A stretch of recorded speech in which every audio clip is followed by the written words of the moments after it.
Kenapa urusan sekecil ini ribetnya minta ampun setelah hampir 80 tahun kita merdeka? Ini bagaimana memudahkan urusan, Pak? Kalau kita sudah punya big data, orang datang ngurus KTP, masa dimintain kakak lagi fotokopi kakak? Lah gua punya KTP itu apa? Masih dimintai fotokopi KTP? Kan aneh. Surat lahir, surat baptis masih diminta. Wah, pusing kita negara kita kayak begini. Tolong disiapkan videonya teman-teman yang di teknisi. Selamat pagi Pak Wakil Menteri dan Pak Dirjen setelah seluruh jajaran. Saya mau tanya dulu nih, Pak Wamen udah ganti HP ya? Gimana? Udah ganti nomor HP? Enggak. Soalnya saya WA nggak masuk terus, hilang namanya dari konteks saya. Mungkin nggak sengaja ke blok gitu. Ini kan banyak yang kita harus diskusikan. Ini Pak Teguh ini udah kawan lama ini. Beliau pernah jadi PJ Gubernur ini, orang lama di Dukcapil. Tapi kita tadi banyak disampaikan teman-teman. Saya mau tunjukkan sedikit aja. Mungkin kita bisa belajar dari sini karena kita selalu terlalu banyak teori-teori dan usulan-usulan proyek. Coba tolong ditayangkan. Triliun buat bikin eKTP, ada chipnya, ada biometriknya, tapi fungsinya apa sampai hari ini? Di fotokopi. Sementara Malaysia pakai kartu yang sama, namanya MyCard, tapi buat ngatur subsidi BBM. Rakyat Malaysia tinggal tap MyCard di pom bensin, sistemnya langsung cek identitas, ngecek kuotanya, dan kasih harga subsidinya otomatis. RON 95 harganya cuma 1,99 ringgit per liter, sekitar 7.200. Nggak perlu antri, nggak perlu surat keterangan, nggak perlu aplikasi, nggak perlu fotokopi KTP, nggak perlu daftar. Sistemnya simple, MyCard masuk ke reader, connect ke database pemerintah, verifikasi dalam hitungan detik. Tiap warga dapat kuota 200 liter per bulan. Kalau kita lewat kuotanya, kita bayar harga biasa. Gak ada yang bisa menyalahgunakan. Bahkan kalau ketahuan curang, kuota kalian di MyCard itu langsung diblokir. Gak bisa ngisi BBM subsidi lagi. Buat kendaraan logistik di Malaysia, mereka punya fleet card, kuota diesel digital per perusahaan. Hasilnya pemerintah Malaysia hemat 600 juta ringgit per bulan. Penjualan diesel bersubsidi turun 30%. Penyelundupan langsung kedeteksi. Sekarang kita balik ke Indonesia, iKTP kita itu punya chip NFC, punya data biometrik. Teknologinya sama kayak MyCard di Malaysia, tapi kita pakai buat apa? Fotokopi buat buka rekening, fotokopi buat daftar SIM, fotokopi buat daftar BPJS. Padahal chipnya bisa dipakai langsung loh itu loh. 12,4 juta rakyat Malaysia udah pakai sistem ini dalam hitungan bulan. Indonesia, kita udah punya eKTP dari 2011, 15 tahun, dan chipnya belum dipakai buat apa-apa yang meaningful. Masalahnya ini bukan teknologi. Teknologinya tuh udah ada di situ di KTP kita semua. Masalahnya ini political will aja, dan itu yang harus kita tuntut sebagai masyarakat. Mungkin kita harus merenung sedikit lah. Kapan sih kita belajar? Kita kalau urusan ngambur-ngamburkan uang tuh juara satu, Pak. Untuk data saja, padahal kalau kita pakai single data ya, ID card ini, KTP ini bisa dipakai untuk semua. Ini Pertamina keluar uang bikin data sendiri untuk subsidi, ya, nggak menyelesaikan persoalan itu, banyak persoalan di sana.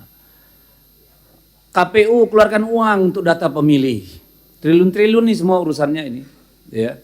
Lalu BPJS bikin lagi, Kemensos bikin lagi, semuanya bikin hanya untuk urusan data.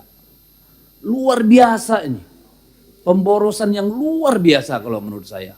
Entah kapan kita mau selesaikan. Kita harus bilang kita lebih bodoh dari orang Malaysia kalau urusan ini.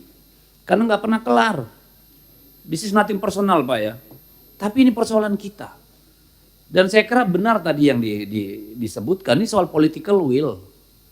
Apakah revisi undang-undang Adminduk ini memang akan membantu kita menyelesaikan, mengintegrasikan data itu keseluruhannya? Atau undang-undang yang sedang dibahas di Balek tentang undang-undang satu data? Karena kelebihan kita di negara ini dalam urusan pemerintahan adalah semua hanya mikir urusannya.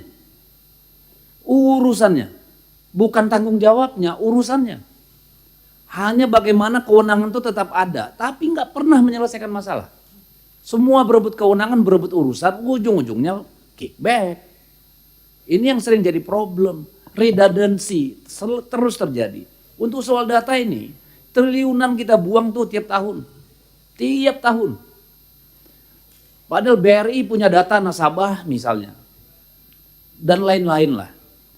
Juga tadi rumitnya kita punya KTP, udah pakai chip, apa-apa urusan harus pakai fotokopi lagi. Ditanya lagi kakak, ditanya lagi surat lahir, ditanya lagi kalau kami ini surat baptis, mampus kita. Lalu buat apa kita udah ada ujungnya? Ketika kita hilang KTP diminta itu semua lagi. Yang menyedih kalau saya Pak, KTP ini hak asasi Pak. Hak asasi ini. Di dapil saya di Kalimantan Utara Pak, ketika terjadi eksodus dan hari ini masih sering terjadi, orang-orang dari luar Kalimantan Utara bekerja di Malaysia secara ilegal, diusir dari sana ketika sudah jatuh gajian atau apa, pulang itu nggak punya uang buat pulang ke kampungnya di NTT sana Pak, di NTB sana, di Toraja sana. Ketika dia mau ngurus KTP karena pasti paspor dan KTP-nya disita oleh pemberi kerja di Malaysia, dia ditanya, mana kakakmu, mana fotokopi KTP, mana ini itu. Dia harus pulang ke NTT hanya untuk mengambil fotokopian, gimana ceritanya? Gimana ceritanya untuk makan aja nggak ada. Sekarang mereka terkapar di perkebunan-perkebunan di daerah sana, digaji di bawah UMR Pak. Nggak punya BPJS, nggak punya apa-apa.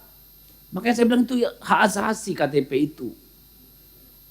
Ini dulu Pak Teguh ini berkali-kali bantu saya itu dengan belangko KTP.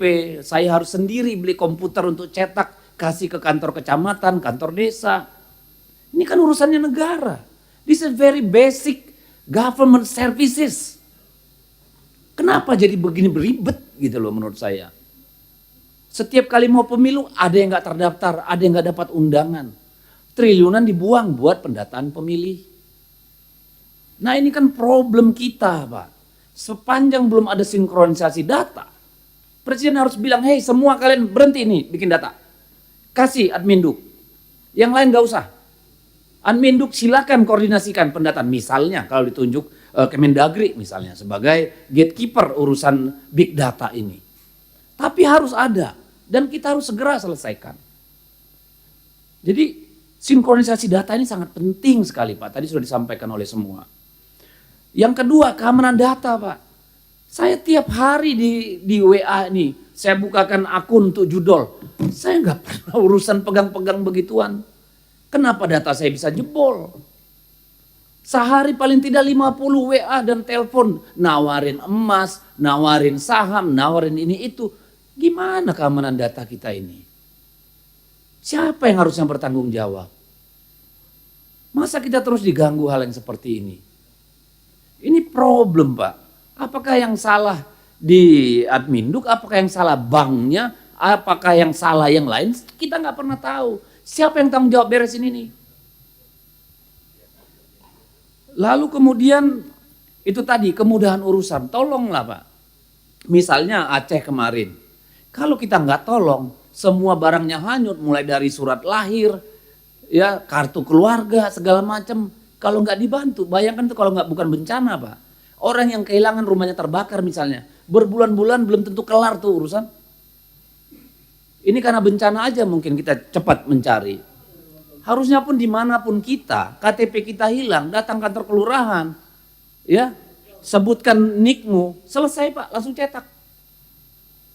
Kenapa urusan sekecil ini ribetnya minta ampun setelah hampir 80 tahun kita merdeka? Ini bagaimana memudahkan urusan Pak? Kalau kita sudah punya big data, orang datang ngurus KTP, masa dimintain kakak lagi fotokopi kakak? Lah gua punya KTP itu apa? Masih dimintai fotokopi KTP? Kan aneh. Surat lahir, surat baptis masih diminta. Wah, pusing kita negara kita kayak begini. Nah tadi yang terakhir efisiensi dan efektivitas. Ayolah gimana kita buat urusan yang paling sederhana nih dari kerja pemerintah. Memastikan rakyatnya punya identitas. Gimana itu efisien, gimana itu efektif Pak. Itu yang kita mau. Kalau ini sudah efisien efektif, nggak ada tuh scam bank. Ya orang nelpon kirim sana, kirim itu. Karena apa? Orang mau bikin nomor telepon sudah wajib ada KTP. Nggak bisa dibohong. Nggak ada pemerasan, nggak ada ancaman. Bisa terjadi begitu saja. Nggak bisa rekening bank double-double ke sana kemari. Nggak bisa nipu bikin kartu kredit karena semua sudah tersentralisasi gitu Pak. Nah jadi saya tahu ini tugas negara Pak, bukan hanya tanggung jawab pribadi dari bapak-bapak berdua ini, tapi tolong inisiasinya dari sana. Tolong disinkronkan ini dengan RUU satu data yang sedang dibahas ya, digagas di balik itu Pak. Gimana membuat kita urusannya ini maju Pak satu langkah Pak. Jangan nanti ini akhir tahun KPU dibentuk, tahun berikutnya yang mereka lakukan mengusulkan anggaran 2 triliun untuk identifikasi pemilih. Wah, nggak tahu saya kalau begitu terus nggak habis-habis Pak. Jadi tolonglah mungkin ini ranahnya ratas Pak, kalau menurut saya Pak Kemendagri sampaikan pada Presiden supaya sinkron ini semua Pak.